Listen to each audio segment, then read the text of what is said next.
I'm Gwen Young, the director of the Wilson Center's Global Women's Leadership Initiative and the Women in Public Service Project. And we have a really simple goal at the Women in Public Service Project, which is we want to accelerate global progress towards women's equal participation in policy and political leadership to create more dynamic and inclusive institutions that leverage the full potential of the world's population to change the way global solutions are forged. So in short terms, we have a goal that we call 50 by 50.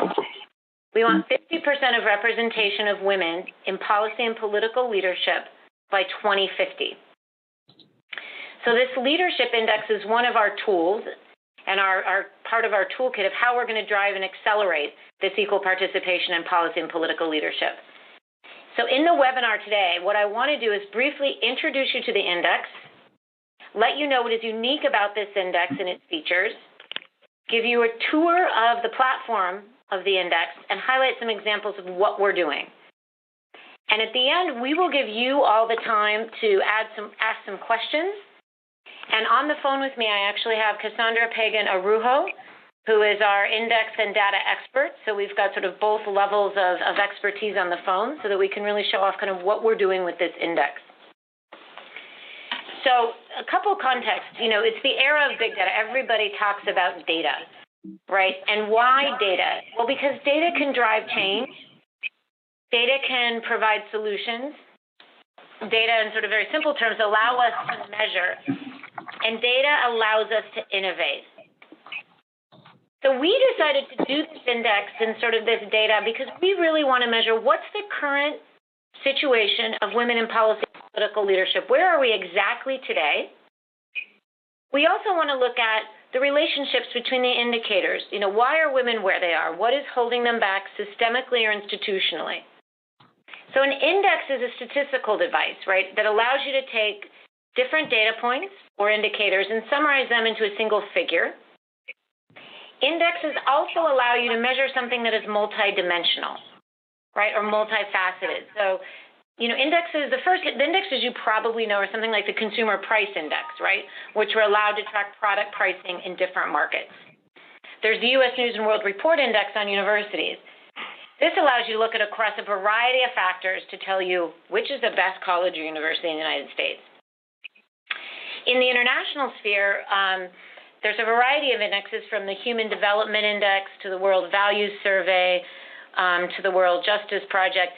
These indexes allow you to look at an issue like poverty in the case of the Human Development Index in a variety of ways, because one thing we do know is that poverty is a lot more than income, right? There's more factors that impact poverty and multi-generational poverty.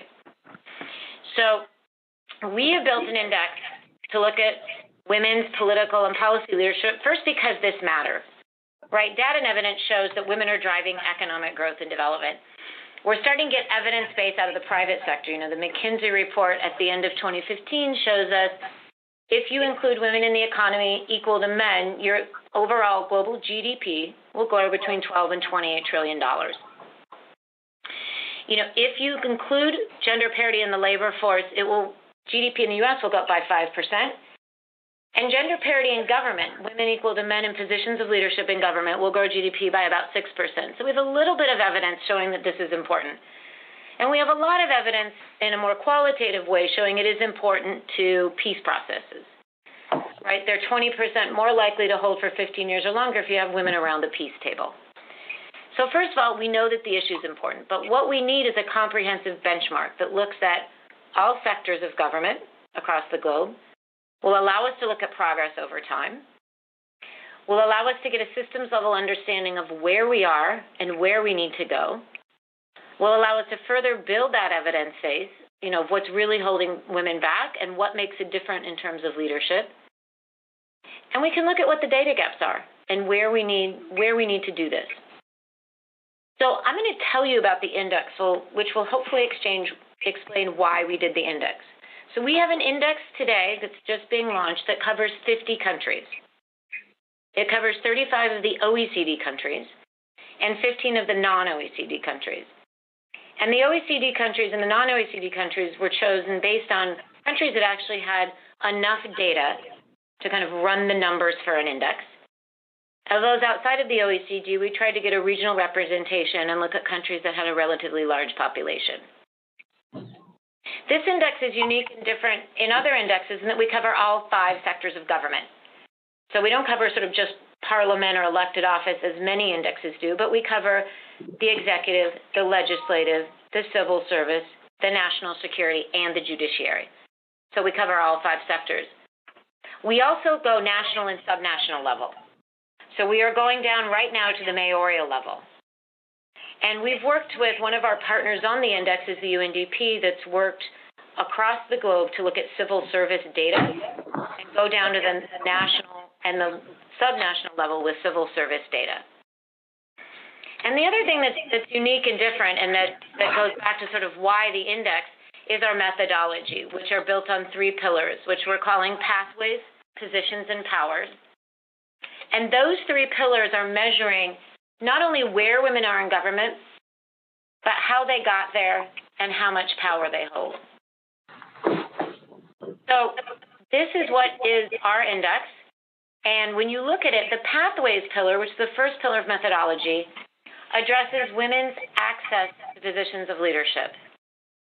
So this is a set of indicators that looks at education and skills attainment, participation in the workforce, access to public life, how many days does it take to start up a business, sort of the group of indicators that allows you to say, how can women get into the labor force and what's their participation and what skills do they need. The next pillar, which is the position pillar, looks at women's actual representation in government. So what are the positions and what are the leadership positions, which is why this is called the leadership index. It's not enough just to have women in government, but they need to be in specific leadership positions. And the final pillar, which makes this incredibly interesting, is the power pillar. And we're looking at the formal and the informal powers that women have. And formal powers are things like veto power, the ability to introduce legislation, budget power, how many people do you manage, things like that. We want to really measure the power, but it also includes perception, right? What do people think? How do people treat you when you're in this position of leadership? And we're going to come back and look at this, but what I want to do is take you now through this sort of the platform, the online platform, because I think that will really give you a sense of what we're trying to do, and we can go a little bit further in depth in some of the things that I just mentioned. So if you go and look at the index page, you have our mission statement on the top.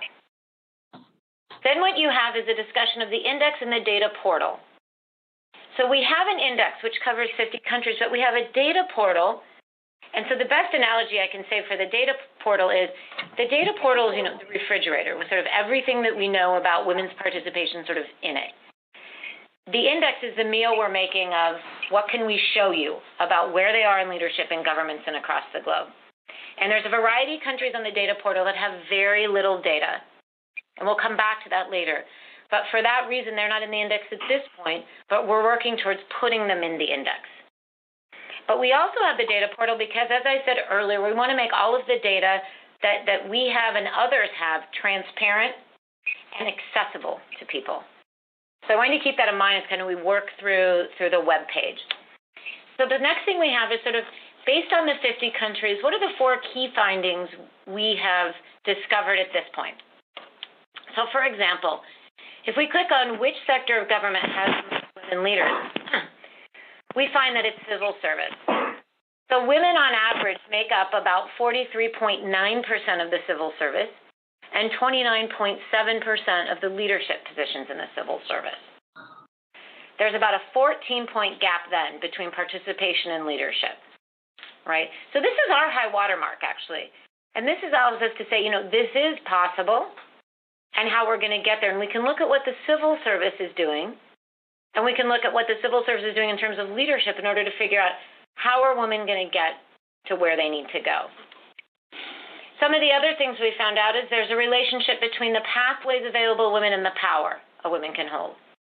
So your education and skill set, your access to the public life really will impact how much power you have. The next finding we had, which I won't go into all of the details, is the connection between perception and parity. Right? What is the relationship between people's attitudes towards women in public life and having more women leaders? And finally, right now we're looking at the relationship of where are women? Are they in national or subnational levels? So these are examples of our key findings. Then we go down and you have 3 buttons in a blank thing. The first one is get the data. So you can go and you can get all of the data that we have on the website and you can download it. The second thing is you can read our methodology. So you can read how we brought all of these indicators, how we brought all of these numbers and data points into an index.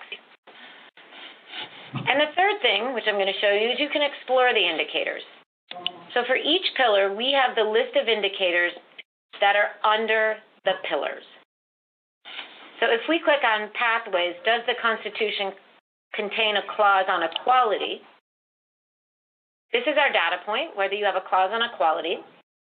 In the description, we discuss what exactly that is and the source. We got this from the World Bank Women, Business, and the Law. And then you can go down, and for every country, you can see, do they contain a clause on equality, yes or no?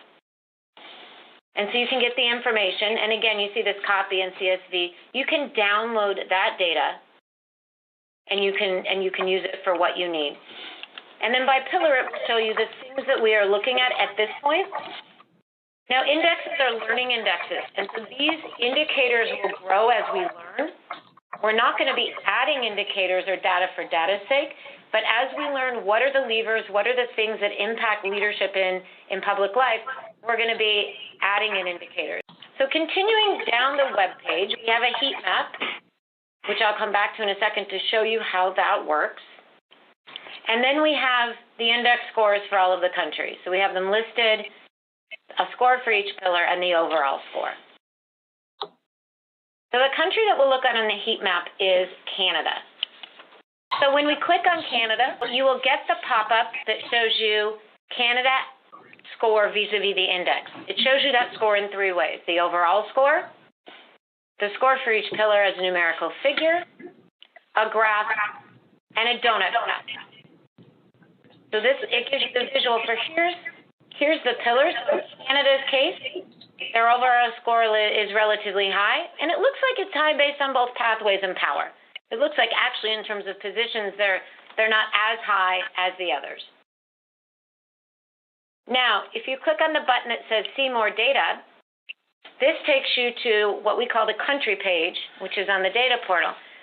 So the first thing I'd like to highlight is this actually shows you a data completeness score.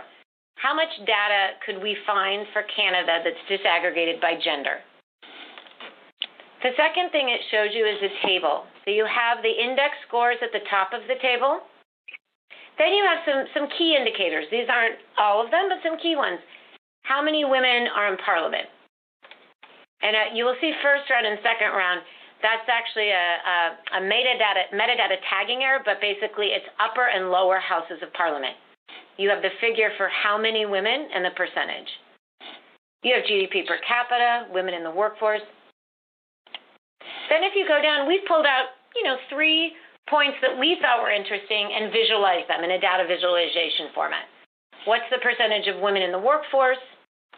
What's the percentage of women in civil service? In this case, it's 55%.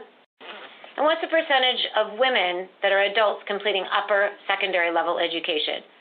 So again, we've tried to make this data accessible. We've tried to make it sort of tell a story. When you go to the bottom of the page, then you have on the left-hand column something called View the Data. Again, this will take you back directly to the data sets and sort of the raw numbers for GDP per capita, women in parliaments, where are women in civil service, where are women in ministries. The middle column, countries with similar representation. So who else looks like Canada? Who else is near their score? In this case, it's France, Australia, Russia, and Switzerland. The final column is resources. These will be articles, research. As part of the Women in Public Service Project, we do events, we have podcasts, we have video interviews, we do some analysis. We will load all of that here so that you can say, I want to look at the latest report of women in civil service in Canada, or I want to watch what is happening with women in Parliament. So you can go to the deeper analysis, because just to step up again, indexes are frameworks, and they look at a fair amount of data. Let's talk about the compare function quickly. So if you go to compare, let's compare the United States to Canada for the sake of argument, since I guess we're all doing that on a variety of issues. And why don't, in this case, we throw in Brazil, since that's where our data and statistician person is based. So this, again, gives you the ability to look at 3 countries. All of these are in the index, so it allows you to compare each score in their pillar, and it allows you to compare what we're looking at in terms of parliaments and a couple key findings. And I want to stop here. We use the word compare here because, and I should have said this up front, we are not trying to rank countries as the Women in Public Service Project and as the Wilson Center. We are trying to compare. The purpose of the index is to let countries look at themselves over time. It's also to figure out institutional things. Does the type of electoral system matter? Does your economic level matter in terms of women's leadership, yes or no? Because, again, we're looking at institutional and systemic changes. Now, other people, and I'm sure many people will come out wanting to rank themselves or compare themselves, but our objective is really to compare and then to work with the countries to say, over time, what levers can you move that will increase the power, increase the positions, or increase the pathways? So what do we know today? We talked a little bit about the civil service. We talked about the gap, and we know that there are more women in civil service, there are more women leaders in civil service, and the gap is really low. The second thing is there's a statistically significant and positive relationship between, sort of your skill set, how much access to public life you've had, to your power. What does that tell you? We need to go, a bit deeper into that. But what it does tell you is that if you have education, if have participated in the labor force, that you're generally going to have more power once you get into a position that you've had. What we do know is that the index is sort of consistent with some of the other indexes in the space on women in parliament, and that the worldwide average is about 22%. Women comprise about 21% of lower houses of parliament and about 23% of upper houses of parliament. But the other interesting thing is what we're calling the glass walls. So women leaders are disproportionately in social cultural ministries, education, healthcare, what I call the infamous Ministry on Women, which varies by country. In some countries, there is a minister for women's issues that literally does not have an office and would not have a budget. In other countries, they have a full office and a full budget. But 38.4% of women ministers sit in these ministries.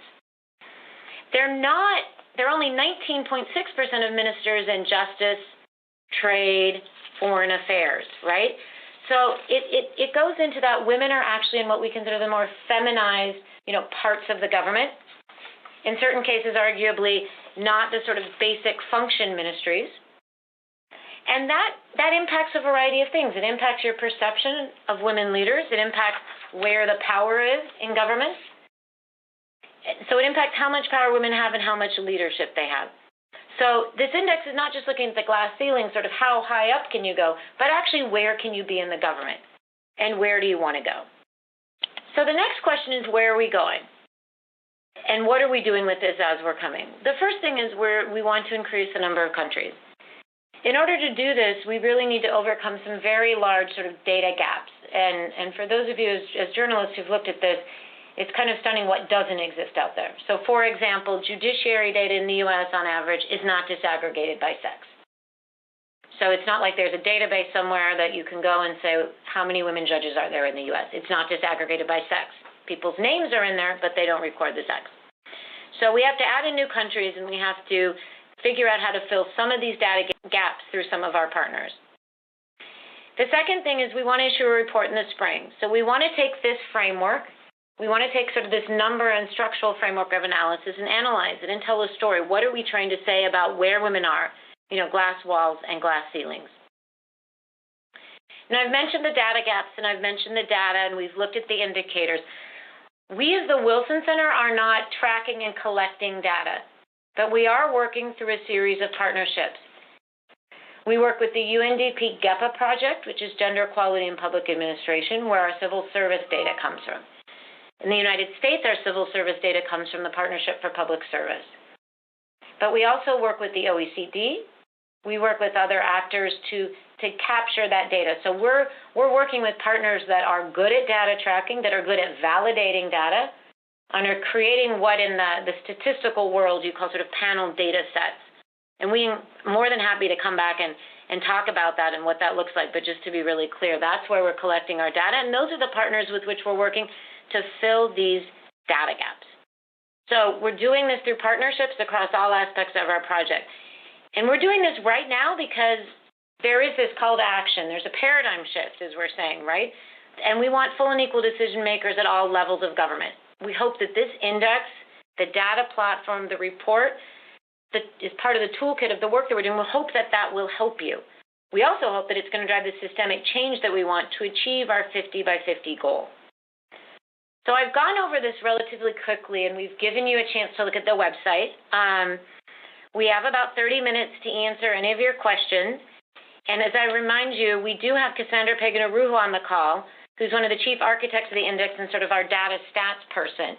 So I'm going to turn it back to Catherine, because Catherine, I think you probably want to ask a few questions to drill down on some points that I made to make sure we have a full understanding of what we're trying to do. Great. Thank you, Gwen. I know that Jim had joined the call and had said that he had a question. So why don't I toss it to Jim first to get us started? How does this index differ from other indexes out there or other data tracking women globally? Well, the main way it differs, there's an Ernst & Young and there's a World Economic Forum, and most of those, quite frankly, only measure women in elected office.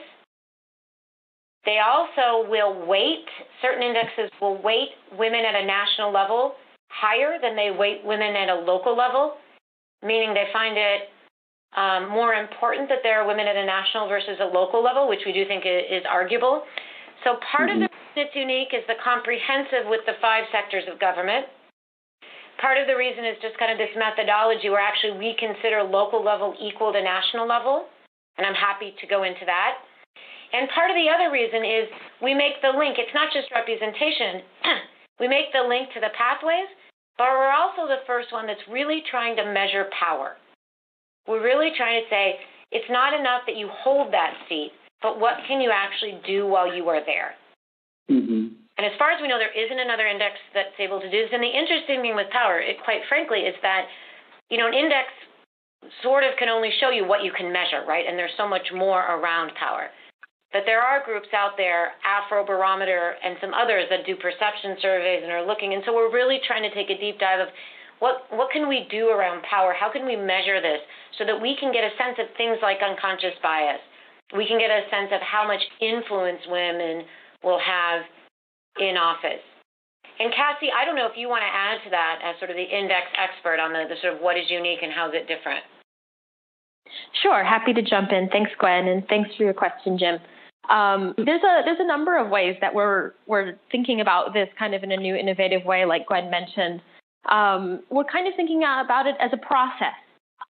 So a lot of indices that exist out there around gender equality, for example, the Gender Inequality Index or the World Economic Forum's Global Gender Gap Report, are really kind of looking at snapshots. So the kinds of indicators that they're looking at are proportions of women in parliament, whether or not you've had a woman head of state or head of government, and they're just kind of looking at that moment. What we're trying to do is trying to look at the access and barriers to entry as well, which is what we call our pathways, and to try to also kind of quantify and potentially challenge assumptions about what is working and what is not.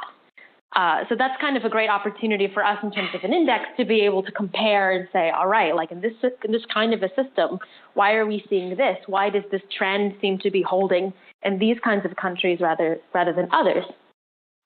Also, in terms of the sheer scope, like Gwen mentioned, we're at the subnational level, which no other index like this has done, quite frankly, on this scale. And we're also thinking the power pillar, I think, is probably our most interesting notion because we're really trying to measure the experience. it's not just enough to put women into these positions kind of in the tokenized manner, as some of the arguments have been. Quotas might be putting women in positions just for the sake of it. But we also want to know, okay, so what are they doing while they're there? And is this true? Is this not true? What are we accomplishing here? And also the notion of what kind of action women are able to take once they're in these positions. Is it the same kinds of actions that men are taking?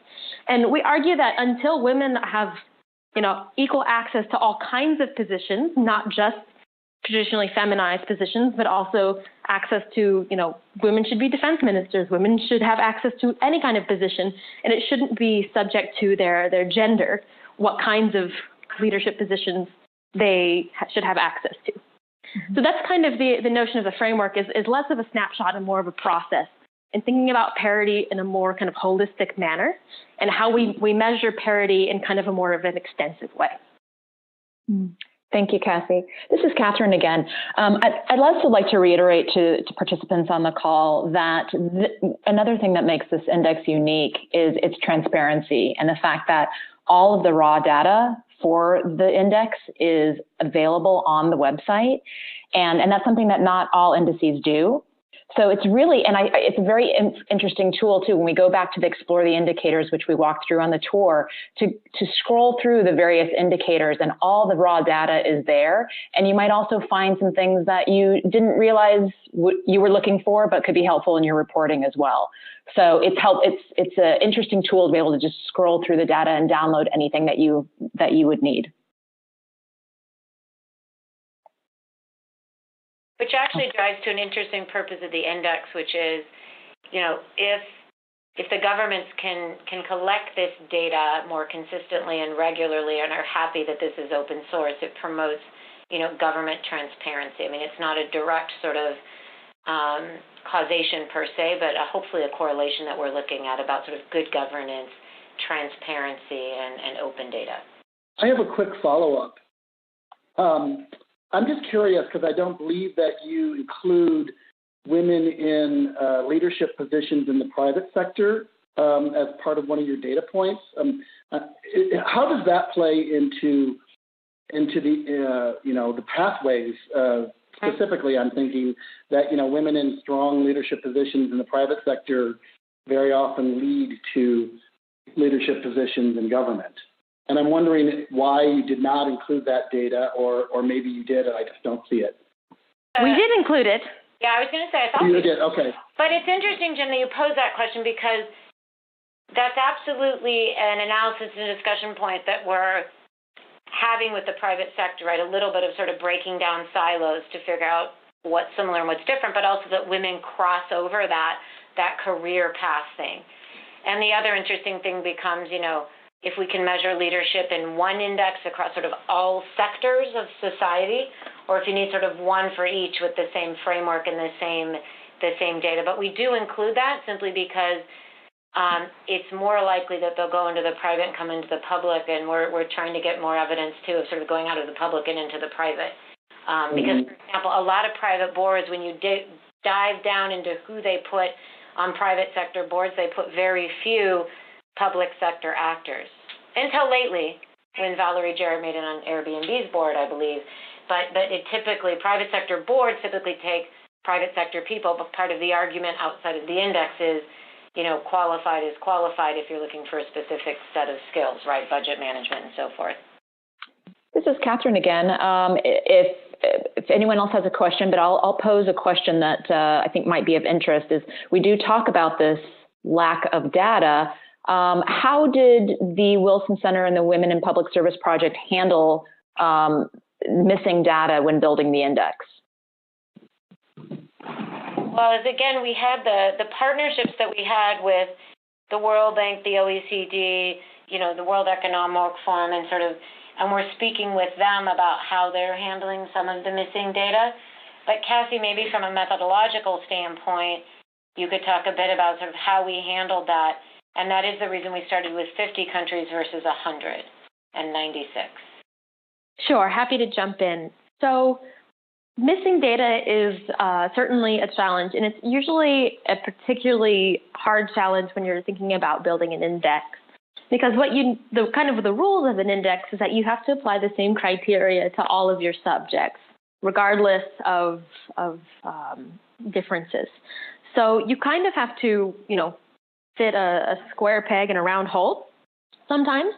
But basically, kind of what we did when we were dealing with data gaps is, first of all, we kind of had a threshold.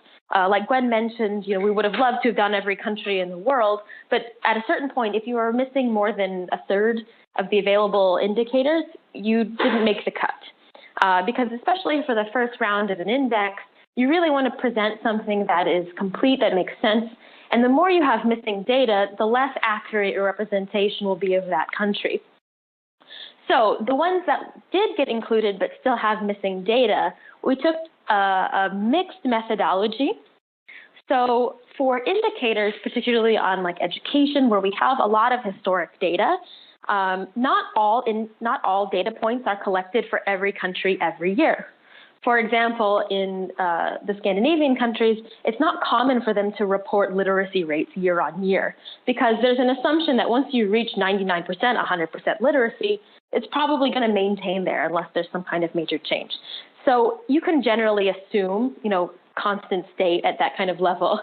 But similarly, we can use what's called imputation, which is a fancy way of calling guessing mathematically using other kinds of data that we know we have to fill in gaps. And that's actually a fairly robust process.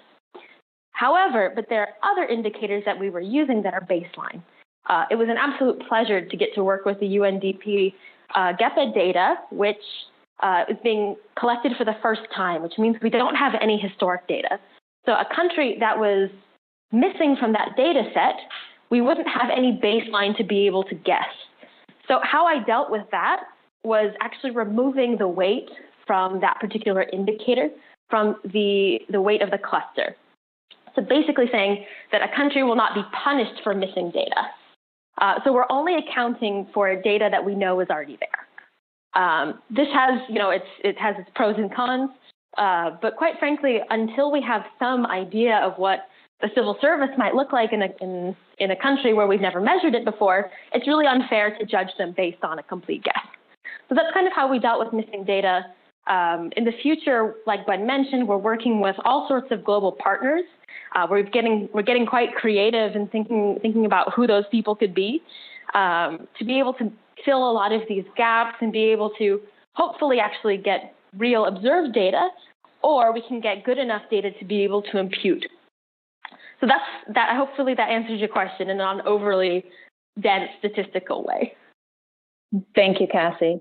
I'd like to just again reiterate the fact that we hope that you will use this index, the Leadership Index, as a source when you're reporting on stories about leadership, stories about politics, women entering this public service, women actors in the public sphere, and look at the various data. Consider it as sources. Call us with any questions. We're happy to help you download data. We're happy to help you figure out how to make these comparisons, how to do the analysis. And we also welcome any feedback as you're using this tool in your reporting. As Catherine said, we thank you for your interest, because I think, as going to Jim's question, there's a lot in this index and there's a framework, and a lot of this is visualized. It's all open and transparent. And so what we're trying to do is give the people the tools they need to figure out exactly what will accelerate leadership, what's really holding us back as an institution or as a country or as a global community, right? And so there's a lot in there, so we encourage you to go look at that, and we're trying to make it as accessible and easy as understand as possible, and we'll hope you'll look at that and you'll join the rest of the website where we're building out some of the other pieces of it of who are these women, and the storytelling and the analysis behind the data framework. So thank you for joining us today.